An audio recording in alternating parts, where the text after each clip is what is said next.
Okay, today we're going to be planting asparagus and strawberry bare roots along with some sunflowers.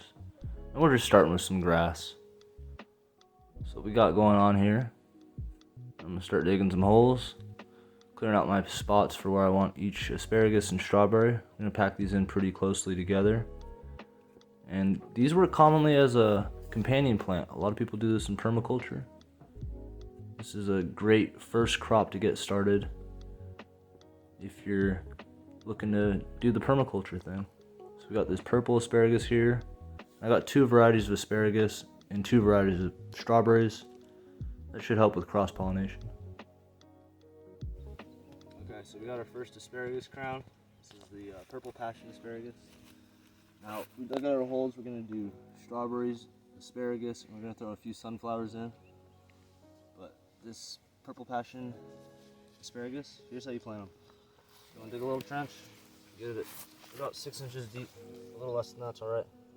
And you don't want to bury that top part. You see where the roots start, kind of like right there? That needs to be above the ground. I'm gonna what get you're it going to good. do with these roots is you're going to spread them out over the dirt. So don't just plant it like that. I mean, that might work, but it's going to kind of stunt it. What you want to do is kind of start guiding these roots out in different directions to start feeding and anchoring the plant down, and then gently put this soil back in. And then after that, what we have here is a little bit of compost I brought out.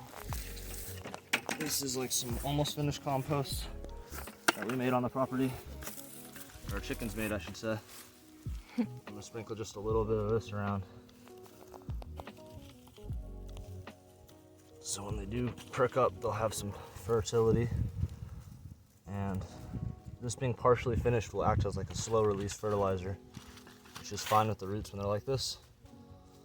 So we're gonna go ahead and get the rest of these planted, and then afterwards we're gonna put some mulch on. All right, so we got 2 sets of bare roots. These were a little more expensive, and you can see they look a lot better. Some of them are already putting out green growth. It's just how we opened it.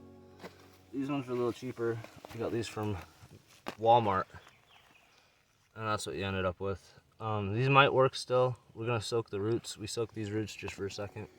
I'm gonna soak these for a second, and then we'll try to separate them out and see what we can do. You can see there's a rubber band still on there. But let me show you how you plant these first. One of these nice ones. So this is what you want. You want something with nice, healthy roots. This is already putting out green growth. But the important thing when you plant strawberries is there's this thing called the crown here. If you can see that.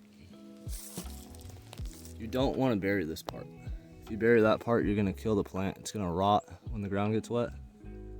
You want to have it buried about there. This part needs to be above ground. So it's like the asparagus. When you put this in the ground, you kind of want to spread the roots out a little bit gently. Don't try to tear them apart if they're not separating them. It's best not to separate them. But you want to spread them out gently. And this is so the plant anchors itself and so it can get nutrients from multiple areas. And then the next thing you want to do is, like when we put this in, we're going to put our soil back in. And be sure not to cover our crown. So we got 9 asparagus in the ground. 6 of them are purple, 3 of them are green, and we also got 20 ever-bearing strawberries. But the next thing we need is some mulch. We're using wood chips. Now, wood chips work great. It's one of my favorite mulches. If you can't get wood chips though, you can use cardboard. It's a lot less aesthetic on the eyes, but it will work. It's a lot harder to work with. And the mulch is going to keep weeds out and keep the water in. Now these sunflowers, these got tons of benefits. First of all, we'll have cut flowers. We'll have beautiful sunflowers if we want to eat them. They're going to pull fertility from the ground because sunflowers have a really long taproot, and they're great for the garden because they deter a lot of pests. The pests will actually go to the sunflowers instead. So now we got everything in. We're gonna water it one final time and get that mulch nice and wet. Put about 10 gallons of water on this. Next thing we got is this legacy blueberry.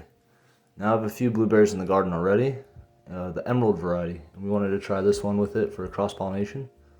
Now we have sandy soil here and it's pretty acidic, so I just add a little compost to it. It should stay acidic We're gonna mulch it with pine.